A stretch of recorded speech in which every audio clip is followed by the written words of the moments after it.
Hello everyone, welcome back to my channel. আজি আমি পাৰস্যত ভুমুকি এই পাঠটি পঢ়িম আৰু এই পাঠটি মই যেতিয়া পঢ়ি মোৰ খুব ভাল লাগিছে। প্ৰথম কথা ইয়াত এখন বিদেশৰ বিষয়ে বৰ সুন্দৰ বৰ্ণনা আছে। তাৰোপৰি এতিয়ালৈকে 10ম শ্ৰেণীৰ এই কিতাপখনত যিমানকেইটা অধ্যায় আছে তাৰ ভিতৰত মই ভাবোঁ এই অধ্যায়টো দীঘলীয়া হ'লেও একেবাৰে সহজ। ইয়াৰ কুৱেশ্যন আনচাৰবিলাক উলিওৱা ইমান সহজ, আপোনালোকে হয়তো নিশ্চয় নিজে পঢ়ি নিশ্চয় এইটো কথাটো গম পাব। বহুতবিলাক কুৱেশ্যন আছে, কিন্তু এই কুৱেশ্যনবিলাকৰ আনচাৰ উলিওৱা একেবাৰে সহজ। আৰু লগতে কেৱল আমাৰ এক্সাৰচাইজ ছেকশ্যনত যিবিলাক কুৱেশ্যন আছে সেইখিনিয়ে নহয়, আমি একচুৱেলি এই চেপ্টাৰটো ভালদৰে পঢ়া অতি দৰকাৰী, কাৰণ ইয়াৰ পৰা চমু বহুত প্ৰশ্ন হোৱাৰ সম্ভাৱনা আছে। গতিকে যিমানবিলাক ইম্পৰ্টেণ্ট যেন লাগে সেই গোটেইবিলাক আণ্ডাৰলাইন কৰি থ'ব আৰু নোটবুকত লিখি ভালদৰে মনত ৰাখি থ'ব। আৰু ইয়াত যিখিনি লেখক পৰিচয় আছে, লেখক পৰিচয়খিনি আমি একেবাৰে এৰি যোৱা উচিত নহয়। লেখক পৰিচয়খিনি আমি প্ৰত্যেকটো চেপ্টাৰতে পঢ়া অতি দৰকাৰ। ইয়াৰ পৰাও কুৱেশ্যন হ'ব পাৰে। তাৰপিছত পাঠবোধ, ইয়াত পাঠবোধখিনি বিশেষ একো লিখা হোৱা নাই, তথাপি পঢ়ি থোৱাটো ভাল। আৰু তাৰ লগতে শব্দ অৰ্থখিনি অতি দৰকাৰী হয়। আমি সকলোৱে জানো, প্ৰতিটো চেপ্টাৰৰ দৰে এই চেপ্টাৰৰো শব্দ অৰ্থখিনি আপোনালোকে ভালদৰে মনত ৰাখি থ'ব। আৰু তাৰপিছত এতিয়া মই কুৱেশ্যন আনচাৰখিনি আপোনালোকৰ লগত শ্বেয়াৰ কৰিব বিচাৰিছোঁ। যদি এতিয়ালৈকে কোনোবাই লিখা নাই, তেতিয়াহ'লে নোটবুক উলিয়াই লৈ মোৰ লগে লগে লিখি ল'ব পাৰে, কিবা যদি ইম্পৰ্টেণ্ট বুলি ভাবে। ঠিক আছে, তেতিয়াহ'লে আহক আৰম্ভ কৰোঁ। প্ৰথম কুৱেশ্যনটো কি? প্ৰথম কুৱেশ্যনটো হ'ল, লেখকে উল্লেখ কৰা মতে তেওঁলোকৰ ঋকটো ক'ত অৱস্থিত? এইটোৰ আনচাৰ একেবাৰে প্ৰথমতেই আছে। ইয়াত আছে নহয় প্ৰথম চেণ্টেন্সটো, পাৰস্য উপসাগৰত অৱস্থিত আমাৰ ঋকটোৰ পৰা আহি বন্দৰ নগৰী বুশ্বেৰত অৱতৰণ কৰোঁতে প্ৰায় 2 বজিছিল। গতিকে ক'ত অৱস্থিত? পাৰস্য উপসাগৰত অৱস্থিত। এইটোৰ আনচাৰ এইটো। বুশ্বেৰ কি? বুশ্বেৰ কি? এইটো এটা ঠাইৰ নাম, হয়নে নহয়? গতিকে আমি চিম্পলি ক'ব পাৰোঁ যে বুশ্বেৰ এখন ঠাইৰ নাম। ঠিক আছে, আৰু ইয়াৰ বিষয়ে আৰু অকণমান আমি লিখাৰ সুযোগ পাম। ইয়াত 3 নম্বৰ প্ৰশ্নটোত বুশ্বেৰ চহৰৰ এটা বিৱৰণ দিয়া বুলি কোৱা হৈছে। গতিকে এই আনচাৰটোত আমি বুশ্বেৰৰ বিষয়ে আৰু বহলকৈ লিখিবলৈ সুযোগ পাম। নেক্সট আছে, বুশ্বেৰত হেলিকপ্টাৰৰ পৰা নমাৰ সময়ত লেখকৰ লগত কোন কোন আছিল? কোন আছিল লেখকৰ লগত? এইটো মেহদী আৰু ঘাছেম। বুশ্বেৰ বিমানবন্দৰটোক কিয় গুৰুত্বপূৰ্ণ বুলিছে? বুশ্বেৰত যিটো বিমানবন্দৰ আছে সেইটো কিহৰ কাৰণে গুৰুত্বপূৰ্ণ? ইয়াৰ এটা বিশেষ গুৰুত্ব আছে, ই ইৰাণৰ এটা সামৰিক ঘাঁটি। এইটোৱে ইয়াৰ এটা কাৰণ। ই ইৰাণৰ এটা সামৰিক ঘাঁটি, সেইকাৰণে এই বিমানবন্দৰটোৰ এটা বিশেষ গুৰুত্ব আছে। ঠিক আছে, লেখকে বুশ্বেৰত কি আছে বুলি শুনিছে? লেখকে বুশ্বেৰত কি আছে বুলি শুনিছে? ইয়াতে লগতে আছে, তাতে বুশ্বেৰত এটা নিউক্লিয় ৰিয়েক্টৰ আছে বুলিও শুনিছোঁ। তো লেখকে কি শুনিছে? যে বুশ্বেৰত এটা নিউক্লিয় ৰিয়েক্টৰ আছে বুলি শুনিছে। নেক্সট, মেহদী আৰু ঘাছেম কোন? মেহদী আৰু ঘাছেম কোন? এওঁলোকৰ বিষয়ে তলত লিখা আছে। মেহদী আৰু ঘাছেম দুয়োজন ইৰাণী যুৱক। তাৰপিছত ইয়াত আৰু অকণমান লিখা আছে তেওঁলোকৰ বিষয়ে। থাকে তৈলনগৰী আহৱাজত, বুশ্বেৰৰ পৰা প্ৰায় 2 ঘণ্টা দূৰত ইৰাক সীমান্তৰ ফালে। তেওঁলোকৰ বাবে এই যাত্ৰা হঠাতে, এইখিনি একচুৱেলি দৰকাৰ নাই। মেইন আৰু এটা লাইন আছে, আমি এইখিনি লগাই দিব পাৰোঁ। দুয়ো জিঅ'লগ নামৰ ইটালিয়ান কোম্পানীটোৰ মাডলগাৰ। এইটো এটা ইম্পৰ্টেণ্ট চেণ্টেন্স হয়, আমি ইয়াৰ লগত লগাব পাৰোঁ যে তেওঁলোক দুজন ইৰাণী যুৱক আৰু তেওঁলোক এই কোম্পানীটোত এই কামটো কৰে। নেক্সট, আগেইন একেধৰণৰে আছে, মেহদী আৰু ঘাছেমে কাম কৰা কোম্পানীটোৰ নাম কি? ইয়াতে উল্লেখ কৰা আছে নহয়, দুয়ো জিঅ'লগ নামৰ ইটালিয়ান কোম্পানীটোৰ মাডলগাৰ। তো কোম্পানীটোৰ নাম কি? জিঅ'লগ। তাৰপিছত আছে, ভেংকি ক'ত থাকে? এতিয়া ভেংকিৰ বিষয়ে এই নেক্সট পেজটোত আছে। ভেংকি ক'ত থাকে? এইটো মোৰ সহকৰ্মী ভেংকি, তেওঁৰ একচুৱেলি নাম ভেংকট ৰমনী। তেওঁ বুশ্বেৰত থাকে। ক'ত থাকে? বুশ্বেৰত থাকে। ভেংকিয়ে কি কৰে? ইয়াতে লগতে আছে, ইয়াৰ পৰা তেওঁ ৰিগলৈ যাব লগা হেলিকপ্টাৰ আৰু সামগ্ৰী যোগানকাৰী জাহাজৰ তদাৰক কৰে। তো ভেংকিয়ে কি কাম কৰে? ইয়াৰ পৰা মানে বুশ্বেৰৰ পৰা হয়। ঠিক আছে, বুশ্বেৰৰ পৰা হ'ব। তো তেওঁ বুশ্বেৰৰ পৰা ৰিগলৈ যাব লগা হেলিকপ্টাৰ আৰু সামগ্ৰী যোগানকাৰী জাহাজৰ তদাৰক কৰে। তাৰপিছত আছে, আবুজাৰ কোন? এতিয়া আবুজাৰ কোন আছিল? তেওঁৰ বিষয়ে ইয়াতে আমি পাইছোঁ, ইয়াৰ লগতে আছে, আবুজাৰ আমাৰ ট্ৰেভেল এজেণ্ট। তো আবুজাৰ আমাৰ লেখকৰ ট্ৰেভেল এজেণ্ট আছিল। আমি লিখিম এনেদৰে, আবুজাৰ লেখকৰ ট্ৰেভেল এজেণ্ট। আগা শব্দৰ অৰ্থ কি? ইয়াত আমি বেক টু বেক আনচাৰ পাই গৈ আছোঁ। আগা শব্দটো এটা ফাৰ্চী শব্দ হয় আৰু ইয়াৰ অৰ্থটো হ'ল আগা শব্দটো শ্ৰীযুতৰ সমাৰ্থক সন্মানীয় শব্দ। তো আগা শব্দৰ অৰ্থ কি? আগা শব্দটো শ্ৰীযুতৰ সমাৰ্থক সন্মানীয় শব্দ। ঠিক আছে, এই লাইনটো সুন্দৰকৈ উঠাই দিব পাৰোঁ। আগা শব্দটো শ্ৰীযুতৰ সমাৰ্থক সন্মানীয় শব্দ। ইৰাণে কেতিয়া ইছলামিক গণতন্ত্ৰ হিচাপে স্বীকৃতি লাভ কৰে? ইয়াত ইৰাণৰ বিষয়ে বহুতখিনি কথাই লিখা আছে, এইখিনিত আছে।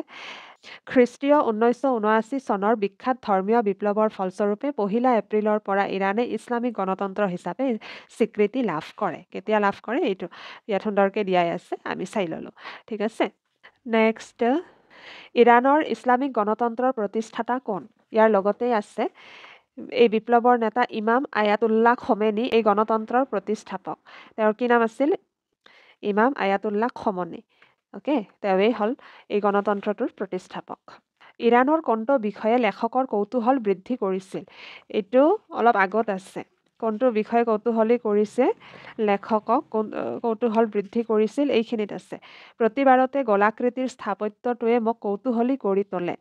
তো এইটো কোনখিনি ঠাইৰ কথা আছিল? বুশ্বেৰৰ একচুৱেলি কথা আছিল।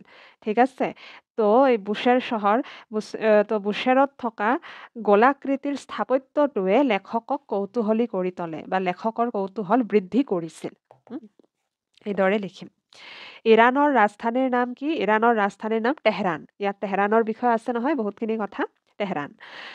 তেহৰানত বিমানবন্দৰ কেইটা? ইয়াত তেহৰানৰ য'ৰ পৰা কথা আৰম্ভ হৈছে তাতেই আৰম্ভণিতে আছে তেহৰানত বিমানবন্দৰ 2টা, মেহৰাবাদ এয়াৰপৰ্ট আৰু খমেনি ইণ্টাৰনেশ্যনেল এয়াৰপৰ্ট। নেক্সট আছে, লেখক থকা তেহৰানৰ হোটেলখনৰ নাম কি? তো লেখকে কোনখন হোটেলত আছিল? এইটো হোমা নজদিকে বানক স্কোৱাৰ। নামটো অকণমান টান হয়, কিন্তু আমিতো মনত ৰাখিবই লাগিব, হয়নে? এইটো। তাৰপিছত ভাৰতৰ প্ৰায়বোৰ তৈলক্ষেত্ৰ কেনেকুৱা শিলাস্তৰত অৱস্থিত? কেনেকুৱা শিলাস্তৰত অৱস্থিত? এইখিনিত আছে। পাৰস্য, এইটো ভাৰত। ভাৰতৰ প্ৰায়বোৰ তৈলক্ষেত্ৰ নৱজীৱী মহাকল্পৰ শিলাস্তৰত অৱস্থিত। একেবাৰে চকুৰ আগতে আনচাৰবিলাক। তাৰপিছত স্লামবাৰ্জাৰ কি? স্লামবাৰ্জাৰ এইখিনিতে আছে। স্লামবাৰ্জাৰৰ বিষয়ে। স্লামবাৰ্জাৰ কি? স্লামবাৰ্জাৰ এখন বহুৰাষ্ট্ৰীয় কোম্পানী। ঠিক আছে, মাল্টি নেশ্যনেল কোম্পানী হয় স্লামবাৰ্জাৰ। তো এইখিনি আমি লিখিম, এখন বহুৰাষ্ট্ৰীয় কোম্পানী। তাৰপিছত ইৰাণীসকলে নৱবৰ্ষক কি বোলে? ইয়াত নৱবৰ্ষৰ বিষয়ে এইখিনিত আছে। তেওঁলোকৰ নৱবৰ্ষ নৱৰোজ উদযাপন কৰে। তো তেওঁলোকে নৱৰোজ, যাক নতুন দিন বুলিও কোৱা হয়, তো এইটো আমি লিখিম। এইটো ইৰাণীসকলে নৱবৰ্ষক কি বোলে? নৱৰোজ। বেহেশ্ত ই জাহাৰা কি? বেহেশ্ত ই জাহাৰা কি? এইটো শেষৰ ফালে আছে এই বিষয়ে। তো এইখন হ'ল তেহৰানৰ এখন জনপ্ৰিয় স্থান। ইয়াৰ বিষয়ে আমি আৰু 2 লাইনমান লগাই দিব পাৰোঁ। তেহৰানৰ এই মুখ্য সমাধিস্থল কেইবা কিলোমিটাৰ দীঘল। হয়তো ই একমাত্ৰ সমাধিস্থল য'ত খোৱা বোৱাৰ দোকানৰ পৰা খেলপথাৰলৈকে সকলো আছে। এইখিনি আমি সুন্দৰকৈ লগাই দিব পাৰোঁ। আনচাৰটো দেখাত আৰু ভাল হ'ব। আপোনালোকে এইটো নিজৰ ভাষাটো লিখিব পাৰে, অকণমান চেঞ্জ কৰি, ভাল লাগিব আৰু বেছি। তাৰপিছত শিৰিন ইবাদী কোন? শিৰিন ইবাদী কোন? ইয়াৰ লগতে আছে। শিৰিন ইবাদী একচুৱেলি এজন নোবেল বঁটা বিজয়ী আছিল। তেওঁ এজন নোবেল বঁটা বিজয়ী আছিল। তেওঁৰ বিষয়ে আৰু লিখা আছে আৰু এইখিনি আমি অন্য এটা কুৱেশ্যনৰ আনচাৰ হিচাপে লিখিব পাৰিম বহলাই। ইয়াত লগত আমি এটা কথা সোমাই দিব পাৰোঁ, তেওঁ মানৱ অধিকাৰৰ অগ্ৰণী ৰণুৱা হিচাপে সমগ্ৰ বিশ্বতে পৰিচিত হৈ পৰিল, বা তেওঁ মানৱ অধিকাৰৰ অগ্ৰণী ৰণুৱা হিচাপে সমগ্ৰ বিশ্বতে পৰিচিত। এই লাইনটো এনেদৰে লিখিব পাৰিম আমি এই আনচাৰটোৰ কাৰণে। 2টা লাইন হ'ব। নেক্সট, চেনি কোনে আৱিষ্কাৰ কৰিছিল? চেনি কোনে আৱিষ্কাৰ কৰিছিল? ইয়াত খোৱা বোৱাৰ বিষয়ে য'ত আছে এইখিনিতে 3000 বছৰীয়া এটা কিংবদন্তি মতে সম্ৰাট জামছেদে নৱৰোজৰ কোনো এটা পবিত্ৰ দিনত চেনি আৱিষ্কাৰ কৰিছিল। তো এইখিনি আমি লিখিম। কোনে? সম্ৰাট জামছেদে। তাৰপিছত কি? লেখক ইৰাণলৈ কি দায়িত্ব লৈ গৈছিল? লেখক ইৰাণলৈ কি দায়িত্ব লৈ গৈছিল? মানে কি কৰিবলৈ গৈছিল লেখকে ইৰাণলৈ? তেওঁ একচুৱেলি তেলৰ খোজ কৰিবলৈ গৈছিল, হয়নে নাই? তেলৰ সন্ধানত গৈছিল। তেওঁৰ এইটো যিহেতু কাম হয় তেওঁৰ, গতিকে সেইকাৰণেই গৈছিল তেওঁ। আমি এনেদৰে লিখিব পাৰোঁ যে লেখকে তেল অন্বেষণৰ দায়িত্ব লৈ ইৰাণলৈ গৈছিল। নেক্সট কুৱেশ্যন ইৰাণৰ আন্তঃৰাষ্ট্ৰীয় বিমানবন্দৰটোৰ নাম কি ইণ্টাৰনেশ্যনেল বিমানবন্দৰটো কোনখন আছিল ইৰাণৰ এইটো একচুৱেলি এই খমেনি ইণ্টাৰনেশ্যনেল এয়াৰপৰ্ট এইটোৱে ইণ্টাৰনেশ্যনেল এয়াৰপৰ্ট হয় যিটো অলপমান দূৰত চহৰৰ পৰা এইটোৱে আমি লিখিম খমেনি ইণ্টাৰনেশ্যনেল এয়াৰপৰ্ট আৰু ইয়াৰ লাষ্ট কুৱেশ্যনটো কি কেন্দৰ অৰ্থ কি কেন্দ কি বস্তু এইটো খোৱা বস্তুৱে হয় এইখিনিত আমি পাইছোঁ নহয় ইংৰাজী কেন্দি শব্দটো হেন পাৰ্চী শব্দ কেন্দৰ পৰা আহিছে যাৰ অৰ্থ হ'ল চেনি তো কেন্দ মানে কি চেনি হৈ গ'ল এইখিনি সুন্দৰ কৰি লিখি ল'ব বহীত আৰু যদি লিখি ল'ব নোখোজে কোনো কথা নাই ভিতৰতে আঁচটানি ল'ব পাৰে আণ্ডাৰলাইন কৰি ল'ব পেঞ্চিলেৰে সুন্দৰকৈ আৰু ভালদৰে পঢ়ি ল'ব মনত ৰাখি থ'ব একেবাৰে সহজ তাৰপিছত চাওঁ আমি কুৱেশ্যন নম্বৰ 2 ইয়াত কুৱেশ্যন নম্বৰ 2ত কি আছে তেলৰ বাবে চলোৱা খনন কাৰ্যত মাডলগিং আহিলাসমূহৰ ভূমিকা কি ইয়াত মাডলগিঙৰ বিষয়ে য'ত আছে তাৰে পৰাই আমি আনচাৰটো পাম আহিলাসমূহৰ ভূমিকা সুধিছে নহয় তো আমি ভালদৰে লিখিম ইয়াৰ পৰা তেলৰ বাবে চলোৱা খনন কাৰ্যত মাডলগিং আহিলাসমূহৰ গুৰুত্বপূৰ্ণ ভূমিকা আছে এইবোৰৰ জৰিয়তে সংগ্ৰহ কৰা তথ্যই এখন নতুন তৈলক্ষেত্ৰ আৱিষ্কাৰত আৰু কোনো বিপদজনক পৰিস্থিতি নোহোৱাকৈ খনন চলোৱাত সহায় কৰিব পাৰে ভূতত্ত্ববিদৰ বাবে ই এবিধ গুৰুত্বপূৰ্ণ সঁজুলি এইখিনি আমি লিখিম নম্বৰ 3 বুশ্বেৰ চহৰৰ এটা বিৱৰণ দিয়া বুশ্বেৰ চহৰখনৰ বিষয়ে আমি লিখিম এতিয়া এইখিনিত আছে সুন্দৰকৈ বহুতকেইটা লাইন ইয়াৰ পৰা আমি লিখিব পাৰিম বুশ্বেৰ এখন সৰু চহৰ আমি ডাইৰেক্ট নিলিখোঁ হা ইয়াত সৰু সুৰা আমি চেঞ্জ নিজৰ মতে কৰিব পাৰিম আৰু তেতিয়া চাব ভাল লাগিব বস্তুখিনি অকণমান নিজৰো ইনপুট দিব লাগে মই ভাবোঁ বুশ্বেৰ এখন সৰু চহৰ কিন্তু ইয়াৰ ৰাস্তা চহৰৰ পৰিকল্পনা দেখিলে কোনেও নক'ব ই এখন সৰু চহৰ বুলি 4টা লেনৰ ৰাস্তা মাজত ডিভাইডাৰ যথেষ্ট চাফা প্ৰতিটো ঘৰ দেৱালেৰে ঘেৰা প্ৰৱেশ দুৱাৰত এখন মজবুত লোহাৰ গেট আৱাসিক অঞ্চলৰ ঘৰবোৰ 2 বা 3 মহলীয়া খুব বেছি ভিৰ নাই তাৰপিছত এইখিনিৰ পৰা আমি লিখিব পাৰোঁ অকণমান চহৰখন সৰু যদিও গাড়ী যথেষ্ট তাৰপিছত আমেৰিকাৰ দৰে ইয়াতো গাড়ীৰ চালকজন বাওঁফালে বহি গাড়ী চলায় তো এনেধৰণৰ কিছুমান চেণ্টেন্স আমি লিখিব পাৰোঁ ইয়াত আৰু আছে লিখিব পৰা আপোনালোকে যদি আৰু কিবা ইয়াৰ পৰা লিখিব খোজে লিখিব পাৰে মই কিছুমান ভাল ভাল চেণ্টেন্স উঠাই দিছোঁ মিলাই জুলাই সুন্দৰকৈ নোটবুকত লিখি উলিয়াব ঠিক আছে নেক্সট ইৰাণৰ ইতিহাসৰ বিষয়ে চমুকৈ লিখা ইৰাণৰ ইতিহাস আৰু চমুকৈ লিখা এইটো অকণমান টান হয় কাৰণ ইয়াত ইৰাণৰ ইতিহাস বহুতখিনি দিয়া আছে আৰু আমি কোনটো ৰাখিম কোনটো এৰিম সেইটোও মানে ডিচাইড কৰা অকণমান টান হৈ পৰে প্ৰায় গোটেইখিনি কথা ইম্পৰ্টেণ্ট হয় কাৰণ গোটেইখিনি কথাৰে এটাৰ লগত এটাৰ লিংক আছে কোনো এটাক ৰাখি কোনো এটাক এৰিলে অকণমান বস্তুটো নিমিলা যেন লাগে গতিকে আমি বেছিভাগ বস্তুৱেই লিখিব লাগিব আমি ইয়াৰ পৰা আৰম্ভ কৰিম শুনি যাওক ইৰাণ মানৱ সভ্যতাৰ প্ৰাচীন ইতিহাসৰ ধ্বজাবাহক প্ৰত্নতাত্ত্বিক ঐতিহাসিক সাংস্কৃতিক আৰু কীৰ্তিস্তম্ভৰ যোগেদি ইৰাণৰ প্ৰাচীন সভ্যতা আজিও সজীৱ হৈ আছে প্ৰায় 4000 বছৰ পূৰ্বে ইৰাণলৈ আৰ্য গোষ্ঠীৰ লোকসকল আহি বসবাস কৰিবলৈ লৈছিল খ্ৰীষ্টপূৰ্ব 6 শতিকামান পূৰ্বে বিখ্যাত ৰজা চাইৰাছে উত্তৰ ইৰাণৰ মেডেছসকলক পৰাস্ত কৰি ইৰাণবাসীক একগোট কৰিছিল খ্ৰীষ্টপূৰ্ব 529ত চাইৰাছৰ মৃত্যু হোৱাত নতুন ৰজা দৰিয়াছে সাম্ৰাজ্য প্ৰসাৰৰ প্ৰয়াস কৰিছিল পৰৱৰ্তী কালত আলেকজেণ্ডাৰৰ আগমনে চাইৰাছৰ পাৰ্চেপলিক সাম্ৰাজ্যৰ পতন ঘটাইছিল হল এইখিনি কিন্তু এইখিনিও লিখিব লাগিব এতিয়া খ্ৰীষ্টপূৰ্ব 2য় শতিকালৈকে চলা গ্ৰীক শাসনৰ পাছত পাৰ্থিয়ানসকলে ইৰাণৰ শাসনভাৰ লৈছিল তেওঁলোকৰ শাসনকালত জৰাষ্ট্ৰিয়ান ধৰ্মই ৰাজধৰ্ম হিচাপে স্বীকৃতি লাভ কৰিছিল 350 বছৰীয়া পাৰ্থিয়ান শাসনৰ পাছত ছাজানিদসকলে 4টা শতিকা ইৰাণ শাসন কৰিছিল তাৰ পাছতে আৰবসকলৰ আগমনে ইৰাণৰ ইতিহাস সলনি কৰি দিছিল আৰবসকলে ইৰাণলৈ ইছলাম ধৰ্মৰ আগমন ঘটাইছিল আৰু কিছুকাল পাছত ইছলামক ইৰাণৰ মুখ্য ধৰ্ম হিচাপে স্বীকৃতি দিয়া হৈছিল কেইবা শতিকা জুৰি চলা আৰব শাসনৰ পৰৱৰ্তী কালত বহুতো বিদেশী শক্তিৰ আক্ৰমণত ইৰাণ বিধ্বস্ত হৈ পৰিল স্বাভাৱিক বংশৰ শাসনকালত ইৰাণে পূৰ্বৰ খ্যাতি কিছু পৰিমাণে ঘূৰাই পাবলৈ সক্ষম হৈছিল পৰৱৰ্তী কালত আফগানসকলৰ আক্ৰমণৰ বাবে স্বাভাৱিক ৰাজত্বৰ পতন ঘটে ইয়াত আমি 2 লাইন এৰি দিছোঁ ঠিক আছে কাৰণ ইয়াত এৰিলেও বেছি ক্ষতি নহয় সেইকাৰণে এৰা হৈছে ইৰাণৰ শাসকসকলৰ ভিতৰত নাদিৰ শ্বাহৰ শাসনে এইখিনি মই অকণমান চেঞ্জ কৰিব বিচাৰোঁ এনেদৰে ইৰাণৰ শাসকসকলৰ ভিতৰত নাদিৰ শ্বাহৰ ৰাজত্বই এইখন দেশত বিভীষিকাৰ সৃষ্টি কৰিছিল ঠিক আছে, কিন্তু নাদিৰ শ্বাহে বেছিদিন ৰাজত্ব কৰা নাছিল। তেওঁ আফগানিস্তানৰ পাছত ভাৰত আক্ৰমণ কৰিছিল আৰু মোগল সম্ৰাট মহম্মদ শ্বাহক পৰাস্ত কৰি এটা বিশাল ৰাজভঁৰাল লুট কৰিছিল। একচুৱেলি এইখিনি নিলিখিলেও চলিব। বিভীষিকাৰ সৃষ্টি কৰিছিল নাদিৰ শ্বাহে এইখিনি কৰি, তাৰপিছত ডাইৰেক্ট নাদিৰ শ্বাহৰ পিছৰ কথাখিনি আমি আনি দিব পাৰোঁ। নাদিৰ শ্বাহৰ পিছত ইৰাণৰ দুটা শাসক বংশৰ মাজত সংঘাত হয় আৰু 1790 খ্ৰীষ্টাব্দত কাজাৰ বংশ জয়ী হয় আৰু তেওঁলোকে প্ৰথম বিশ্বযুদ্ধলৈকে ৰাজত্ব কৰে। কেইবা শতিকা জুৰি আৰৱ ৰাজত্বৰ অধীন হোৱাৰ বাবে ইৰাণৰ সম্পৰ্ক আন দেশৰ সৈতে নোহোৱাৰ দৰেই হৈছিল। প্ৰথম বিশ্বযুদ্ধৰ পাছত ৰেজা শ্বাহ পাহলাভীয়ে ইৰাণৰ শাসনভাৰ হাতত ল'লে আৰু তেতিয়াৰে পৰা আধুনিকীকৰণৰ প্ৰচেষ্টাই গতিশীলতা লাভ কৰে। 1941 চনত ছভিয়েট ৰাছিয়া আৰু ইংলেণ্ড ইৰাণৰ আভ্যন্তৰীণ বিষয়ৰ সৈতে জড়িত হৈ পৰিছিল। আৰাছ নদীৰ উত্তৰত থকা সকলো অঞ্চল ছভিয়েট ৰাছিয়াই দখল কৰিছিল। ইৰাণৰ তৈলক্ষেত্ৰৰ ব্যৱসায়িক স্বত্ব ইংলেণ্ডে লাভ কৰিছিল। প্ৰকৃততে ইৰাণৰ শাসনতন্ত্ৰ শক্তিহীন হৈ পৰিছিল।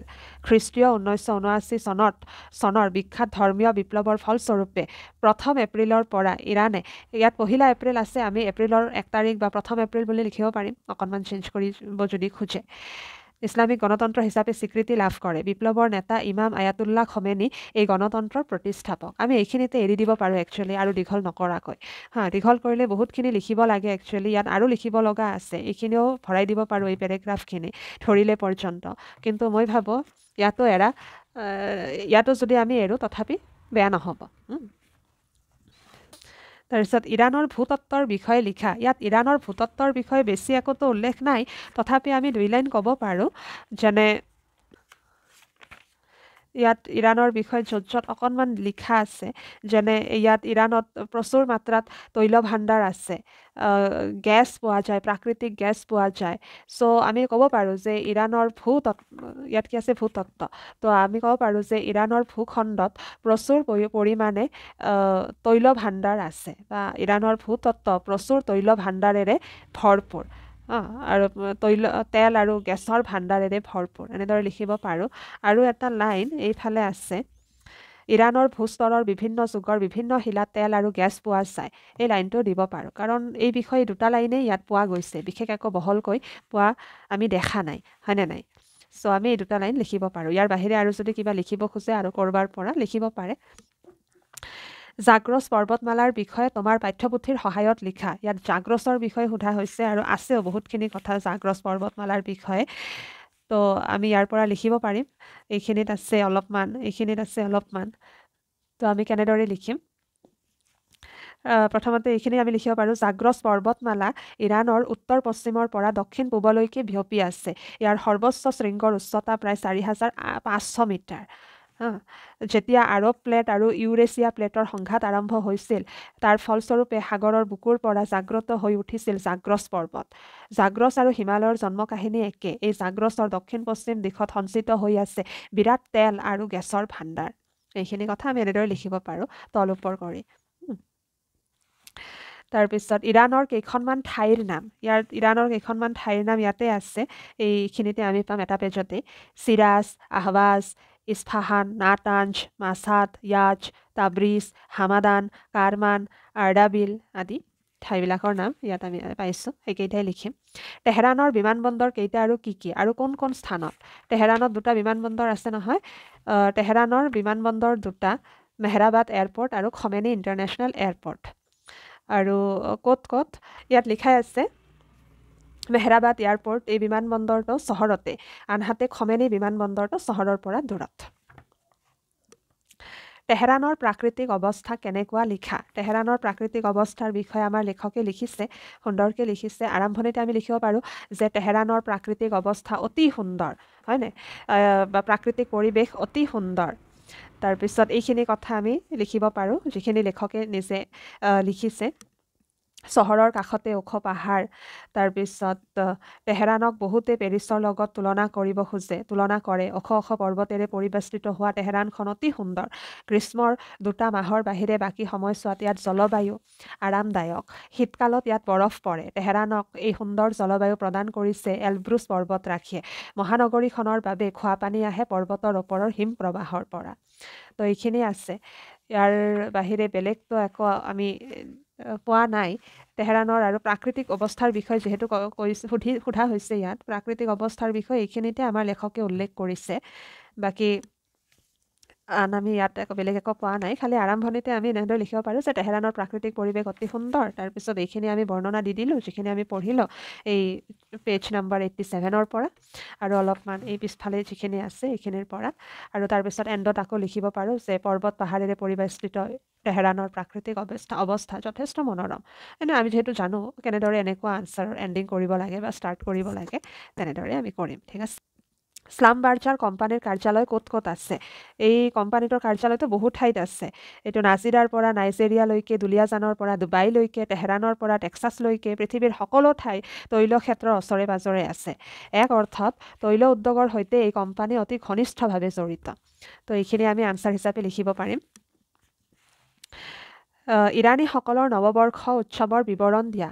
এই আনচাৰটো ভালেখিনি দীঘল হ'ব একচুৱেলি। নৱবৰ্ষৰ বিষয়ে ইয়াত বহুতখিনি কথাই আছে। তথাপি আমি একচুৱেলি মই ক'ব খোজোঁ যে আমি নম্বৰ চাই আনচাৰটো কৰিব লাগে। যদি অলপ নম্বৰৰ প্ৰশ্ন হয় আমি অলপখিনি লিখিলে হ'ল মেইন কথাখিনি, আৰু যদি বেছি নম্বৰ হয় তেতিয়াহ'লে বহলকৈ প্ৰায় গোটেইখিনি কথা সোমোৱাই দিবই লাগিব। কিন্তু আমি কি কৰিব লাগিব, আমি নম্বৰৰ বিষয়টো পৰীক্ষাৰ সময়ত ভাবিম, কিন্তু ঘৰত আমি গোটেইখিনি ভালদৰে পঢ়ি থোৱাটোৱে আমাৰ কাৰণে উচিত হ'ব, হয়নে? তো এইখিনিৰ পৰাই আমি লিখিম নৱবৰ্ষৰ বিষয়ে।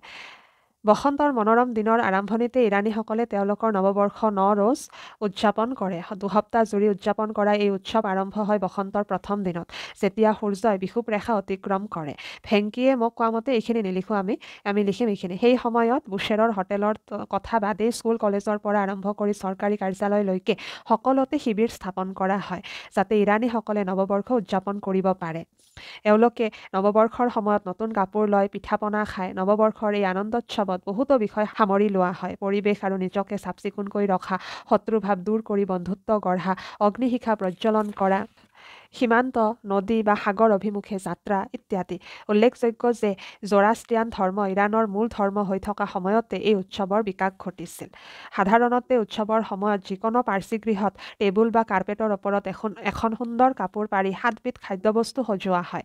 প্ৰতিটো বস্তুৰে এটা প্ৰতীকী অৰ্থ আছে। আমি একচুৱেলি গোটেইখিনি কথা সোমোৱাই দিব পাৰোঁ, কোন খোৱা বস্তুৰ নাম আৰু কিহৰ প্ৰতীক, এইটো দিয়াটো মনত ৰখাটো আমাৰ কাৰণেই ভাল, কাৰণ ইয়াৰ ওপৰতো এটা প্ৰশ্ন আছেই যিহেতু। কিন্তু এইটোৰ আনচাৰ হিচাপে আমি এইখিনি অলপমান স্কিপ কৰিব পাৰোঁ, আৰু যদি ডাঙৰ বেছি নম্বৰৰ প্ৰশ্ন হয় এইখিনি দিলে ভাল হ'ব, আমাৰ আনচাৰটো আৰু দীঘলীয়া হ'ব। আই হোপ বুজি পাইছে।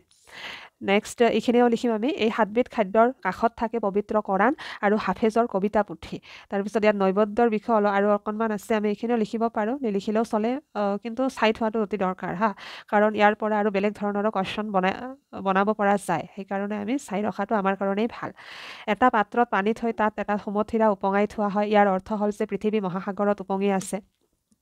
আন এটা পানী ভৰ্তি পাত্ৰত সোণালী মাছ এৰি দিয়া হয়। ই পানী আৰু উৰ্বৰতা সূচায়। নৈবদ্যৰ কাষত এখন আইনা থোৱা হয়, আৰু এই আইনাৰ দুয়োকাষে মমবাতি সজোৱা হয় পৰিয়ালৰ প্ৰতিটো শিশুৰ বাবে। 3000 বছৰীয়া এটা কিংবদন্তি মতে সম্ৰাট জামছেদে নৱৰোজৰ কোনো এটা পবিত্ৰ দিনত চেনি আৱিষ্কাৰ কৰিছিল। সেয়ে এই আৱিষ্কাৰৰ লগত সংগতি ৰাখি পাৰ্চীসকলে 7বিধ মিঠাই প্ৰস্তুত কৰে। এইখিনি। তাৰপিছত এই ইংৰাজী এইটো লাইন নালাগে অৱশ্যে, স্কিপ কৰিব পাৰিম আমি। এইখিনি আৰু লিখিম আমি। বছৰৰ শেষ বুধবাৰে ৰাজহুৱা স্থানত মেজি জ্বলাই আৰু জুইৰ ওপৰেদি পাৰ হৈ তেওঁলোকে চিঞৰি চিঞৰি গায়, মোৰ বেমাৰ লৈ যোৱা আৰু মোক তোমাৰ সুন্দৰ ৰঙা বৰণ দিয়া। জুইৰ পোহৰত তেওঁলোকে থাল বাতি বজায় আৰু মানুহৰ ঘৰে ঘৰে গৈ আতিথ্য গ্ৰহণ কৰে।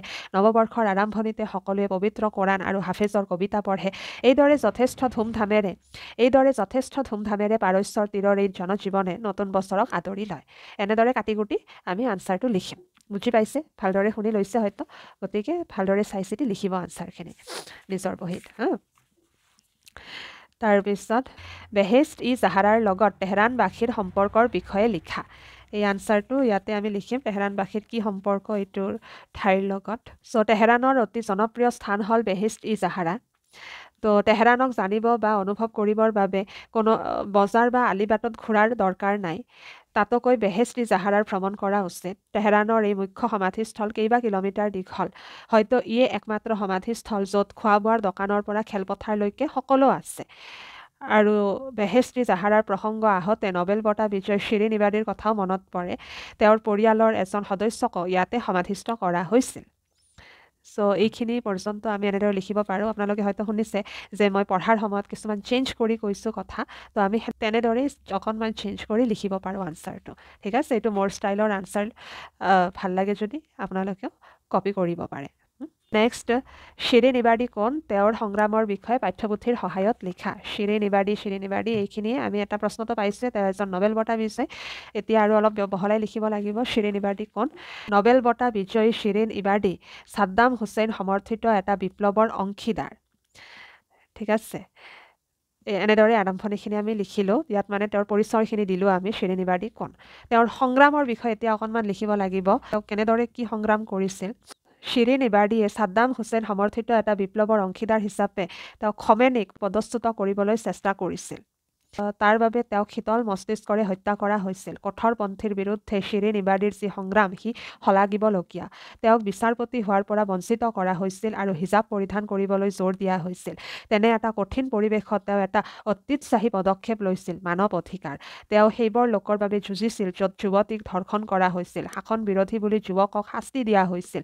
পতিয়ে পত্নীক বেয়া ব্যৱহাৰ কৰিছিল যেতিয়া তেওঁ বিজয়ৰ মুখ দেখিলে তেতিয়া তেওঁ মানৱ অধিকাৰৰ অগ্ৰণী ৰনুৱা হিচাপে সমগ্ৰ বিশ্বতে পৰিচিত হৈ পৰিল তেনে সময়তে তেওঁক নোবেল বঁটাৰে সন্মানিত কৰা হয় সকলোকে চমকিত কৰি ইৰাণবাসীয়ে তেওঁক তেহৰান বিমানবন্দৰত বিপুল আদৰণি জনালে তো এইখিনিয়ে আছিল তেওঁৰ বিষয়ে আমি এনেদৰেই লিখিম আৰম্ভণিখিনি কেনেদৰে লিখিম আমি প্ৰথমতে কৈছোঁ যে নোবেল বঁটা বিজয়ী শিৰিন ইবাৰ্ডি ছাদ্দাম হুছেইন সমৰ্থিত এটা বিপ্লৱৰ অংশীদাৰ আছিল তাৰপিছত আকৌ ইয়াৰ পৰাই আমি লিখিম ছাদ্দাম হুছেইন সমৰ্থিত এটা বিপ্লৱৰ অংশীদাৰ হিচাপে তেওঁ খমেনিক পদচ্যুত কৰিবলৈ চেষ্টা কৰিছিল আৰু ইয়াৰ পৰা একদম এই পৰ্যন্ত এইখিনি কমপ্লিট কৰিলোঁ আমি কুৱেশ্যন নম্বৰ 1 2 3 4 5 6 7 8 13 পৰ্যন্ত ভাষা বিষয়ক কি আছে তলত দিয়া শব্দকেইটা কি ভাষাৰ লিখা ইয়াত আমি পাইছোঁ অধ্যায়টোৰ ভিতৰত কিছুমান ফাৰ্চী ভাষা কিছুমান আৰু বেলেগ বেলেগ ভাষাৰ পৰা কিছুমান শব্দ আমাৰ অসমীয়া ভাষাত আহিছে গতিকে কেঁচি দোৱাত চিয়াহী চিচা কেন্দি এই কেঁচি দোৱাত চিয়াহী চিচা এইকেইটাতো ফাৰ্চী ভাষাৰে হয় গতিকে আমি পাইছোঁ আৰু কেন্দি শব্দটো আমি পাইছোঁ ইংৰাজীৰ পৰা অহা বুলি আমি গম পাইছোঁ হয়নে তো এইটো আমি লিখিম এনেদৰে ভালদৰে লিখিব লাইন বাই লাইন আনচাৰটো তলত দিয়া শব্দকেইটাৰ অৰ্থ লিখা খেলে মামনুন মিৰ্চি চালাম তো এই দুটা শব্দৰ অৰ্থ কি খেলে মামনুন মানে কি এটাৰ অৰ্থ হ'ল ইৰাণীসকলৰ মতে ধন্যবাদ হয় আৰু মিৰ্চি চালাম মানে নমস্কাৰ বা ধন্যবাদ ঠিক আছে এই দুটাৰ অৰ্থ এনেকুৱা তাৰপিছত তলত দিয়া শব্দকেইটাৰ প্ৰতীকী অৰ্থ কি চব্জে চামানু চিপ যেনে জেফ চিৰ চামাক চেৰকেহ ইয়াত খোৱা বস্তুৰ 7 বিধৰ নাম দিয়া আছে নহয় তাৰে লগতে এই ব্ৰেকেটৰ ভিতৰত কোনটো কিহৰ প্ৰতীক সেই বিষয়ে লিখা আছে গতিকে এই প্ৰতীকী অৰ্থ কি আমি সুন্দৰকৈ এফালে এইকেইটা লিখিম আনফালে ইয়াৰ অৰ্থবিলাক লিখি যাম ঘেহু দাইল পূৰ্ণ জন্মৰ প্ৰতীক এনেদৰে ইয়াত সুন্দৰকৈ সম্পূৰ্ণখিনি আছে আমি টেনশ্যন ল'ব লগা একোৱেই নাই আমি কেৱল মনত ৰাখিব লাগিব শুদ্ধভাৱে তলত দিয়া শব্দকেইটাত মূৰ্ধন্য হ আৰু মূৰ্ধন্য ন কিয় প্ৰয়োগ কৰা হৈছে ইয়াত আমি কি কৰিব লাগিব আমি এইটোৰ আনচাৰ তেতিয়াহে দিব পাৰিম যেতিয়া আমি নত্যবিধি আৰু ছত্ৰবিধি ভালদৰে বুজি পাম তো ইয়াৰ কাৰণে আমি গ্ৰামাৰৰ নত্যবিধি আৰু ছত্ৰবিধিটো ভালদৰে জানিব লাগিব যদি আপোনালোকৰ এতিয়ালৈকে এই গ্ৰামাৰ ৰিলেটেড টপিকবিলাকৰ লগত কিবা অসুবিধা আছে তেনেহ'লে মোৰ চেনেলৰ যিটো প্লেলিষ্ট ছেকশ্যন আছে তাত যাব অসমীয়া গ্ৰামাৰ বুলি এটা আছামিজ গ্ৰামাৰ বুলি এটা ছেকশ্যন আছে সেইটোত যাই চাব তাত দুটা ডাঙৰ ডাঙৰ ভিডিঅ' ৰাখি থোৱা আছে তাত সেই দুটা ভিডিঅ' চালে একেবাৰে সম্পূৰ্ণ কথাখিনি ক্লিয়াৰ হৈ যাব তাৰোপৰি আৰু বেলেগ বেলেগ টপিকৰ লগত জড়িত বস্তু আপোনালোকে একে ঠাইতে পাই যাব ঠিক আছে এবাৰ চাই ল'ব তাৰপিছত মোক ক'ব কি আপোনালোকে তাৰ পৰা কিবা লাভ পালে নে নাই অ'কে তলৰ শব্দকেইটাত কি প্ৰত্যয় প্ৰয়োগ হৈছে লিখা ইয়াতো মই সেই একেই কথা ক'ম প্ৰত্যয়ৰ বিষয়ে প্ৰত্যয়টো কি এটা গ্ৰামাৰ ৰিলেটেড টপিক হয় তো প্ৰত্যয়ৰ বিষয়ে ভালদৰে যদি জানিব খোজে তেতিয়াহ'লে মোৰ প্ৰত্যয়ৰ ওপৰতো 2-3টা ভিডিঅ' বনাই থোৱা আছে তাত একেবাৰে সকলোখিনি ক্লিয়াৰ হৈ যাব ক্লাছ 9 ক্লাছ 10ৰ টেক্সটবুকবিলাকত যিমানবিলাক আছে এইকেইটাও তাতে একেলগে পাই যাব আনচাৰ ঠিক আছে তেতিয়াহ'লে এইখিনি আমাৰ ডিছকাছ কৰা হ'ল আজি গোটেই কুৱেশ্যন আনচাৰখিনি ডিছকাছ কৰা হ'ল যদি মই কিবা এৰি থৈ গৈছোঁ আপোনালোকৰ যদি কিবা আৰু নুবুজা আছে তেতিয়াহ'লে মোক কমেণ্ট ছেকশ্যনত কমেণ্ট কৰি জনাব মই নিশ্চয় আপোনালোকক সহায় কৰিবলৈ চেষ্টা কৰিম চ' আজিলৈ বাছ ইমানেই মই অতি সোনকালে লগ পাম এই কানাইৰ চাটৰি এই কবিতাটোৰ জৰিয়তে ঠিক আছে তেতিয়ালৈকে কিপ প্ৰেক্টিচিং আৰু ভিডিঅ'টো সম্পূৰ্ণকৈ চোৱাৰ বাবে আপোনালোকক বহুত বহুত ধন্যবাদ বাই